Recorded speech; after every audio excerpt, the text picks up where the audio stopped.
Welcome to the Vision Driven Marriage Podcast. If you're struggling in your marriage, or maybe you're wondering if it's even salvageable, before you give up or before you let things get too hard, let us come alongside you and help you solidify your marriage. We offer biblical encouragement and insight to help you strengthen your marriage.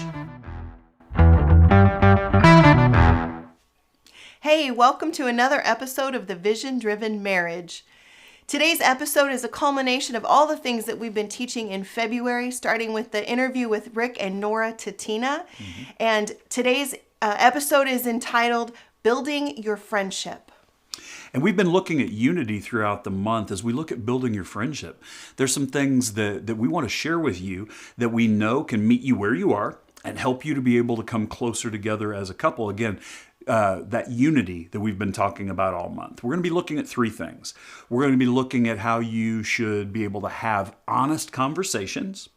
We'll look at how you can trust God together and what that looks like.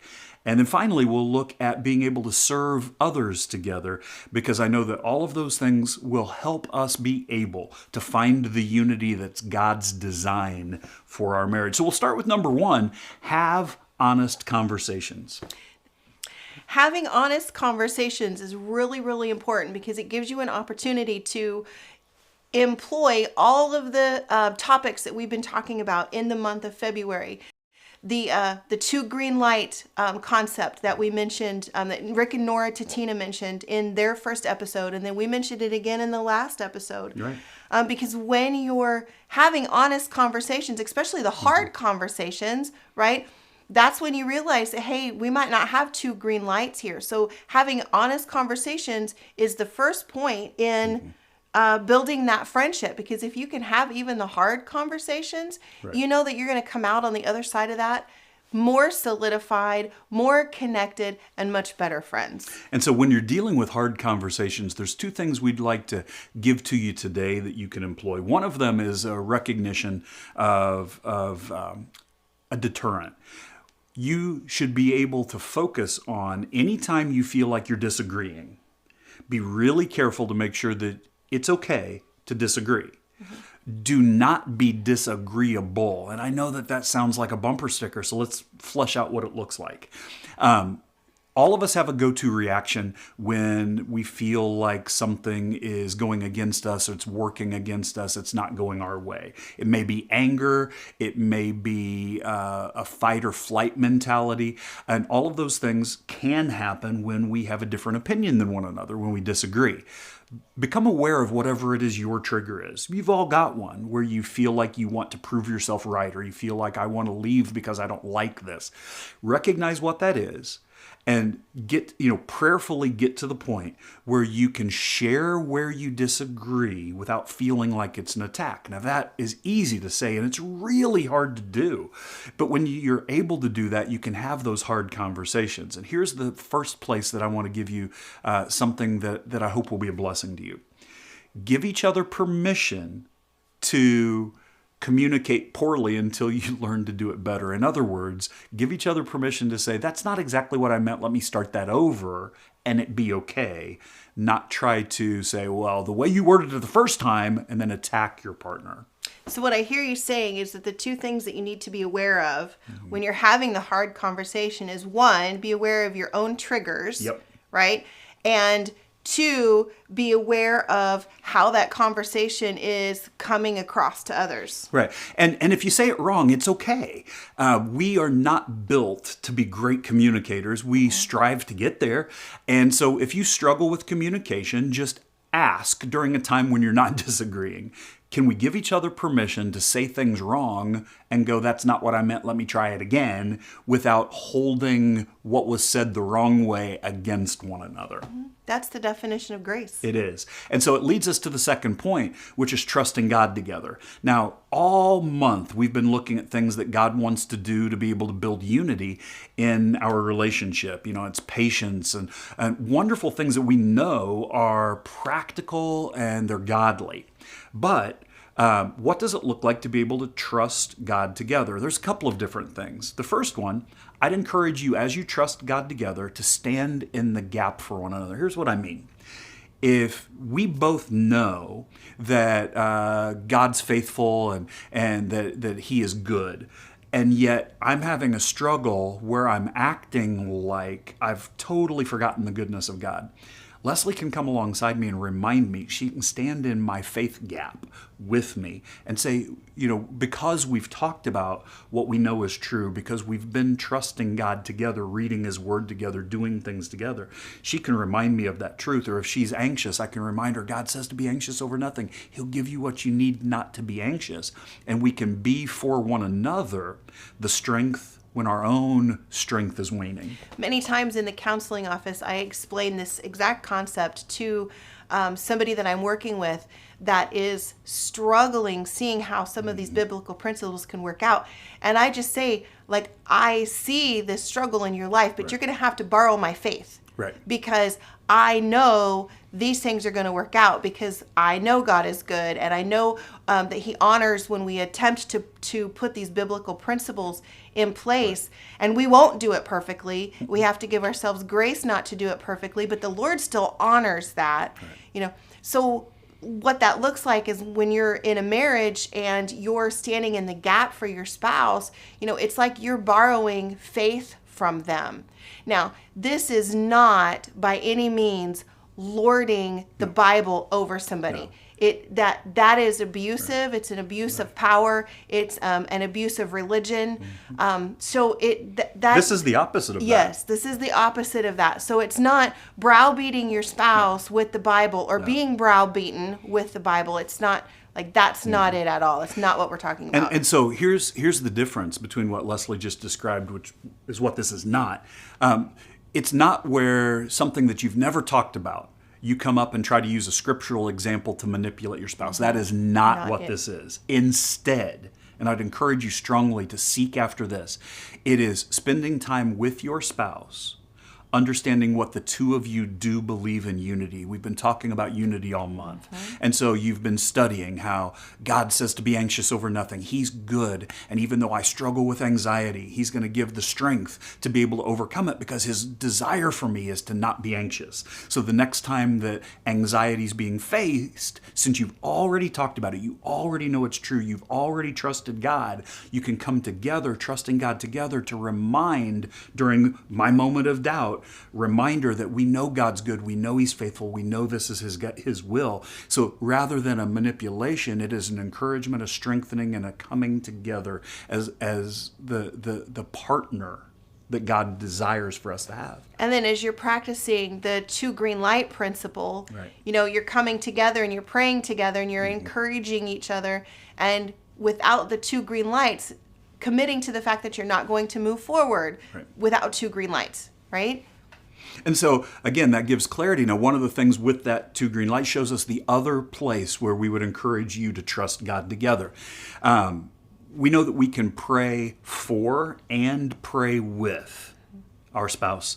And trusting God together through prayer is something that I know God will bless. And we also know that it's one of the greatest struggles that so many couples, not just you, so many couples have struggled and told us that they've struggled with. They don't feel like they pray together very well. They don't feel like they are successful at it, because it's a place where you get attacked. It's the easiest place to feel like you're a failure, even when you're not. Right. In fact, we recently did a podcast episode on praying.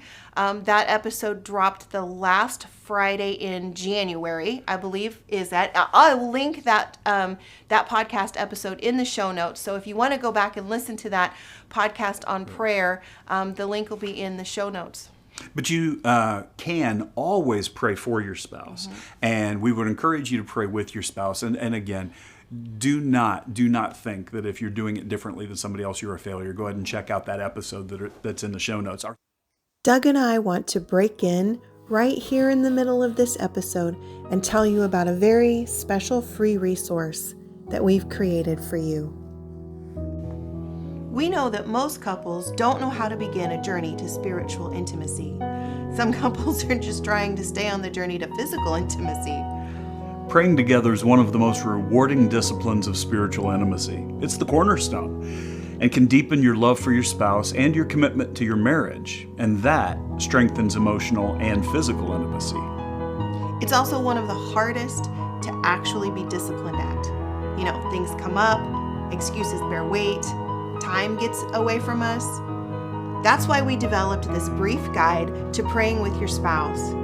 It includes how to overcome common barriers and 7 things to consider.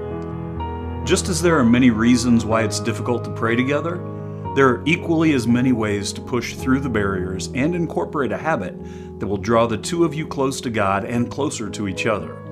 We know firsthand, and we're living proof that spiritual intimacy can be developed by praying with each other. To get this free guide called Praying with Your Spouse, a brief guide, just follow the link below. And now, back to our show.